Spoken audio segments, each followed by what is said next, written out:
Korean নাটক ও K-pop গান দেখার অভিযোগে 3 কিশোরীকে প্রকাশ্যে ফাঁসি। উত্তর কোরিয়া নিয়ে চাঞ্চল্যকর দাবি মানবাধিকার সংগঠন অ্যামনেস্টি ইন্টারন্যাশনালের। বিদেশি সংস্কৃতি দেখার অপরাধে উত্তর কোরিয়ায় 3 জন স্কুল পড়ুয়া কিশোরীকে প্রকাশ্যে মৃত্যুদণ্ড দেওয়া হয়েছে বলে দাবি করেছে অ্যামনেস্টি। মৃতদের বয়স ছিল 16 থেকে 17 বছরের মধ্যে।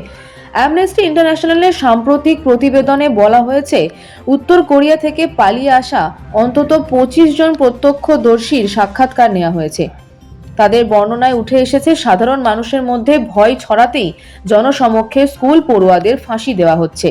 রিপোর্ট অনুযায়ী দক্ষিণ কোরিয়ার নাটক, বিদেশি গান, বিশেষ করে জনপ্রিয় কে-পপ ব্যান্ড বিটিএস এর গান শোনা বা দেখা উত্তর কোরিয়ায় গুরুতর অপরাধ হিসেবে গণ্য হয়।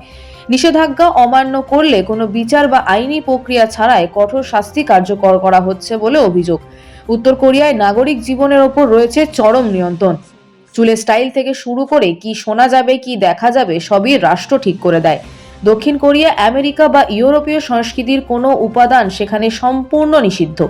তবে এত কড়াকড়ির মধ্যেও চোরা পথে প্রেম টাইপের মাধ্যমে দক্ষিণ কোরিয়ার নাটক ও কে-পপ গান দেশের ভেতরে ঢুকছে বলে জানিয়েছেন পালিয়ে আসা নাগরিকরা।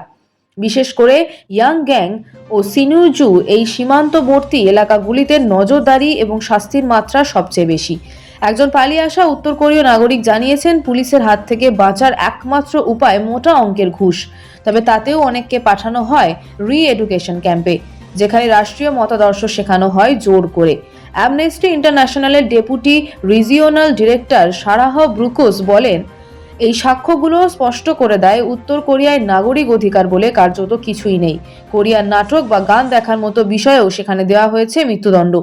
উত্তর কোরিয়ার মানবাধিকার পরিস্থিতি নিয়ে আন্তর্জাতিক মহলে উদ্বেগ ক্রমশ আরো গভীর হচ্ছে।